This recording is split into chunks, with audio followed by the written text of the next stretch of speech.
Hi everyone, welcome to YouTube channel Black Diamond. तो आज मैं आप लोगों के लिए एक वैकेंसी से रिलेटेड अपडेट ले गया हूँ। ये वैकेंसी आप पहले देख चुके होंगे, बट मैं इस पर वीडियो नहीं बना रहा था क्योंकि मैं सोच रहा था जब इंटरव्यू होगा उसके कुछ दिन पहले मैं बनाऊंगा तो आपके दिमाग में ताज़ा रहेगा।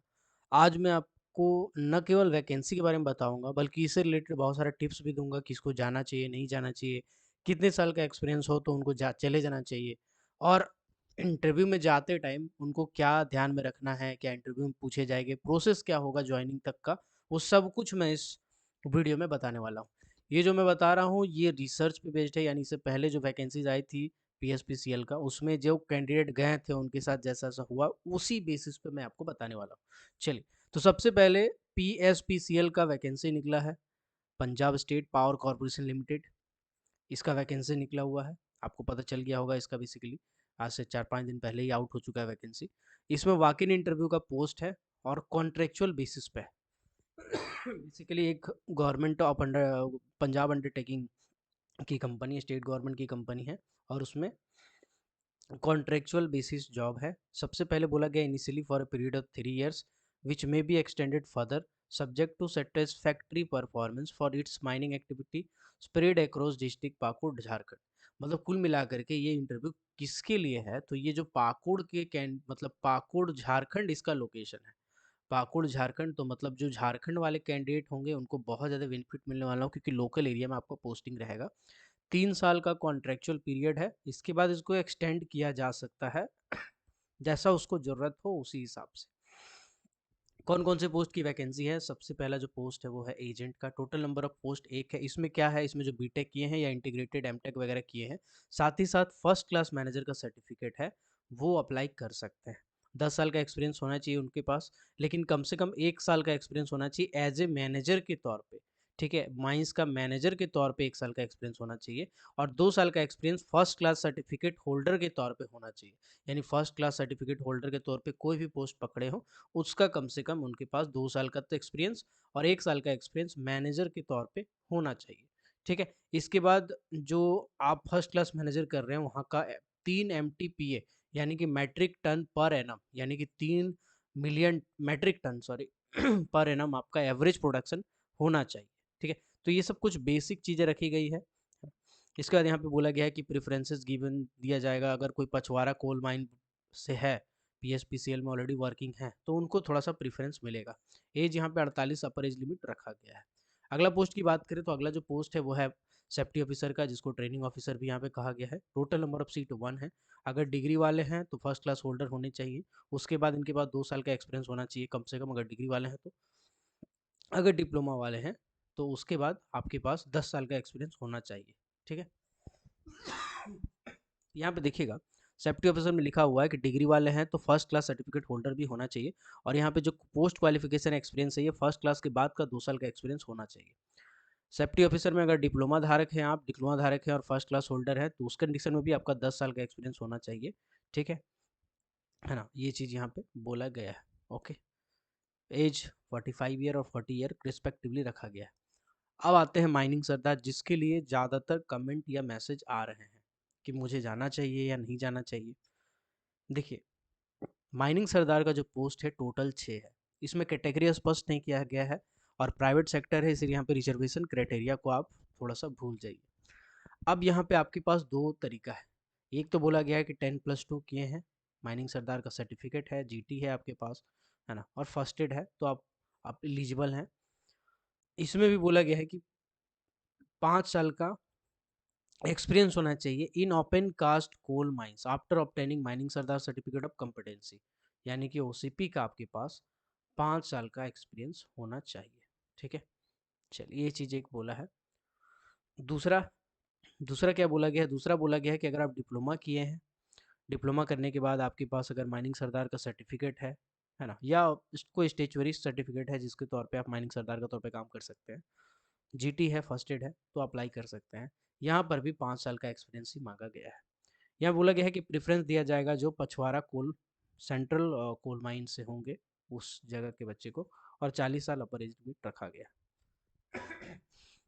अभी देखिए, ये 5 साल देख के आप हो रहे होंगे कंफ्यूज, क्योंकि इससे पहले कुछ दिन पहले मतलब कुछ मंथ पहले माइनिंग सरदार का वैकेंसी निकाला गया था पीएसपीसीएल के तरफ से ही, और इसमें बच्चे अप्लाई किए थे। अप्लाई करने के बाद वहाँ पे कैंडिडेट पहुँचे थे, तो लगभग 30 के आसपास कैंडिडेट वहाँ पे पहुँचे थे। और 30 कैंडिडेट का जब सर्वे किया गया, जब उनका डॉक्यूमेंट देखा गया, तो पता चला कि बहुत कम के पास ही 2 साल का, 3 साल का एक्सपीरियंस है। बच्चे क्या कर रहे थे, बच्चे एक्सपीरियंस लेके तो आ रहे थे 2 साल 3 साल का, लेकिन उसमें से बहुत सारे ऐसे थे जो लेटर पेड में एक्सपीरियंस लेके आए थे। लेटर पेड वाला कोई भी कंपनी जनरली एक्सेप्ट नहीं करती है, खासकर अगर पीएसयू या गवर्नमेंट वाली कंपनी होती है, तो एक्सेप्ट नहीं करती। अलग बात है आपको कॉन्ट्रैक्ट में ही रखे। इसीलिए यहाँ पे साफ-साफ लिख दिया गया है, experience certificate in the format of DGMS issued by competent authority annexure A shall only be considered for the above mentioned post. यानी डीजीएमएस का जो फॉर्मेट है एक्सपीरियंस, आपको उसी फॉर्मेट में लेना है। ठीक है, तो इसके बाद वो सीट पूरी खाली रह गई और उसके बाद फिर से ये वैकेंसी निकाला गया है। बस इसमें समझौता ये किया गया है कि पहले यहाँ पे सिर्फ 12 बेसिस पे और माइनिंग सरदार सर्टिफिकेट लिखा हुआ था, अभी यहाँ पे डिप्लोमा भी डाल दिया गया है। लेकिन बात है कि क्या ये एक्सपीरियंस फुलफिल हो पाएगा? क्या इस बार भी एक्सपीरियंस जितने कैंडिडेट का निकाला गया और 5 साल का मांगा जा रहा है, क्या 5 साल का एक्सपीरियंस वाले कैंडिडेट वहाँ पे पहुँच पाएंगे? ठीक है, और अगर पहुँच पाते हैं तो फिर आगे का क्या क्राइटेरिया है?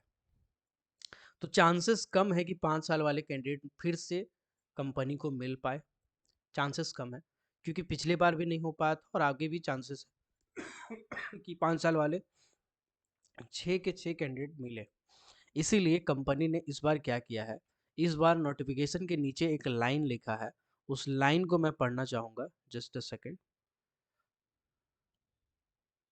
देखिए यहाँ पे लिखा हुआ है, in case no suitable candidate appears for walk-in interview having prescribed experience, then suitable relaxation in experience condition can be allowed to by PSPCL।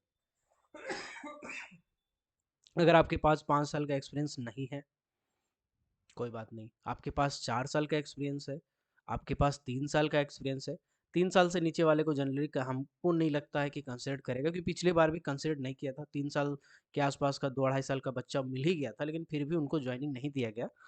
तो 3 साल का अगर आपके पास एक्सपीरियंस है ना, तो मेरा सुझाव रहेगा, मेरा रिकमेंडेशन रहेगा कि आप ज़रूर जाइए इस इंटरव्यू में। वॉक इन इंटरव्यू नाम का है, वॉक इन इंटरव्यू में आपका इंटरव्यू होगा ही नहीं।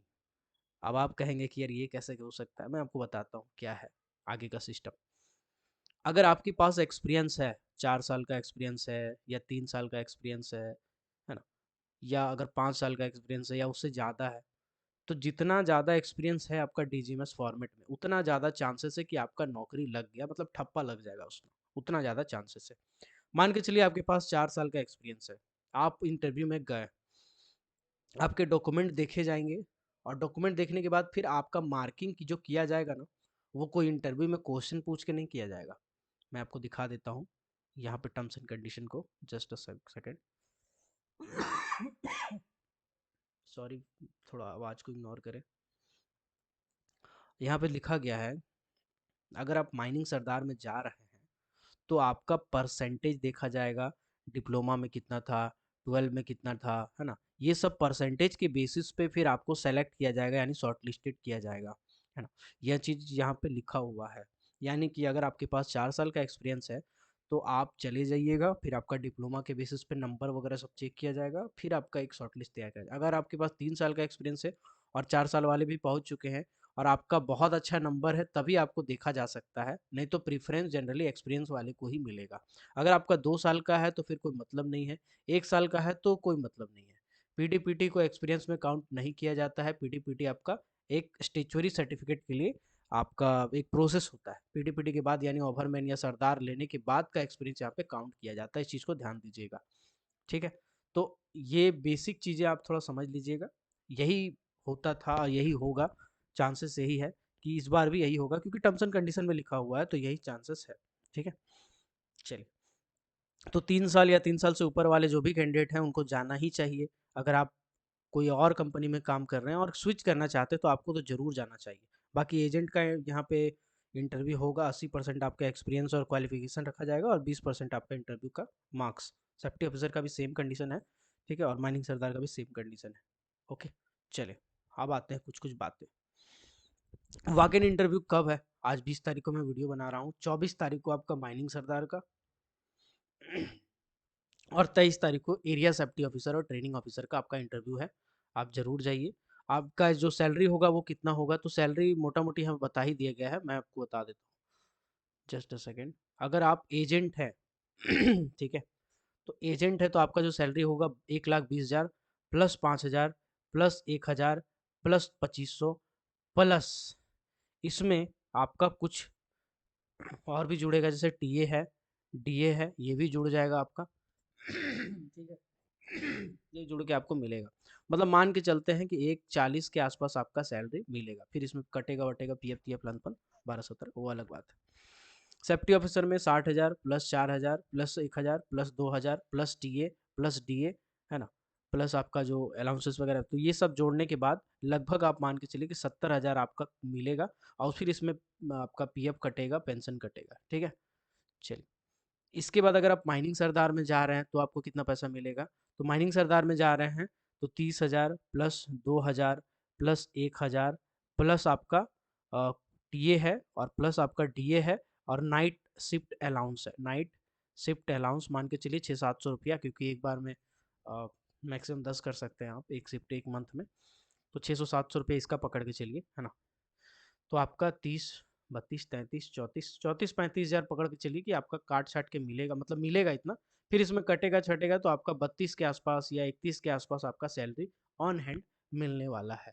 इसमें मेडिकल भी दिया गया है, मेडिकल के लिए अलग से ओपीडी अलाउंस दिया गया है ना, कुछ प्रीमियम वगैरह इस भी इसमें दिया गया है, तो आप अगर चाहें तो ले सकते हैं। इसके बाद एकोमोडेशन भी आपका दिया जाएगा। अगर एकोमोडेशन आप नहीं लेना चाहते हैं, ठीक है, कंपनी का जो बना हुआ छोटा छोटा क्वार्टर वो दिया जाएगा, नहीं लेना चाहते 10% आपका मंथली इसका मिलेगा, मतलब 30,000 रुपये आपका सैलरी है तो 3,000 रुपये आपका रेंट मिलेगा अलग से। अगर आप लेना चाहते हैं तो ले सकते हैं, नहीं लेना चाहते हैं तो फिर आपको 3,000 रुपया इसमें मिलेगा, इसमें 6,000 रुपये मिलेगा, और एजेंट बनना चाहते हो 12,000 रुपया पर मंथ आपको एचआरए मिलेगा ये बेसिक सा आपका फिर स्ट्रक्चर था। आई होप ये वीडियो आपके काम का होगा। इंटरव्यू में जब जाइएगा तो नीचे वाला एनेक्सर बी को प्रिंट आउट निकाल के इसको भर के उसमें अपना डॉक्यूमेंट अटैच करके जाइएगा, 10th का, 12th का, डिप्लोमा का, अगर बीटेक है तो बीटेक का, एक्सपीरियंस जहाँ जहाँ का है वहाँ का सैलरी स्लिप जो होगा रिसेंट वाला वो जरूर ले जाइएगा, आईडी कार्ड होगा तो वो ले जाइएगा, ठीक है।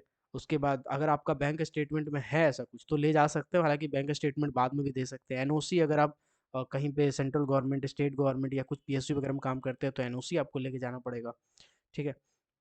इसके बाद ये सब बेसिक चीज़ें हैं, है ना, आपको एक्सपीरियंस वगैरह सब कुछ लेके जाना है। अब अगर आप क्लासेस करना चाहते हैं माइनिंग सरदार या ओवरमैन का तो ज़रूर कर सकते हैं। कैसे क्या करना है मैं बता देता हूँ। आपको व्हाट्सअप नंबर पे क्लिक मैसेज करना है, क्योंकि मैं अभी नया नया बैच स्टार्ट किया हूँ, एकदम नया, आज ही एक ही दिन हुआ है बैच का, ठीक है। तो 6200 670 155 इस व्हाट्सअप नंबर पे आप मुझे मैसेज कीजिएगा, ठीक है। इस पे मैसेज कीजिएगा अगर आप क्लासेस करना चाहते हैं माइनिंग सरदार का या ओवरमैन का क्लासेस करना चाहते हैं कोल इंडिया के लिए, या कोई भी डीजीएमएस एग्ज़ाम के लिए, या कोई भी कॉम्पिटेंसी एग्ज़ाम के लिए, या कोई भी एग्ज़ाम के लिए अगर आप करना चाहते हैं। साथ ही साथ सेकंड क्लास मैनेजर का अगर आप तैयारी कर रहे हैं, ठीक है, डिप्लोमा वाले कैंडिडेट हैं, तो उस कंडीशन में भी इस क्लास को ज्वाइन कर सकते हैं, ये भी आपके लिए बेनिफिशियल होगा। आई होप ये वीडियो आपके काम का होगा। इस वीडियो को लाइक कर दीजिएगा। मिलते हैं किसी और वीडियो में, तब तक के लिए keep watching, keep supporting, till then Jai Hind.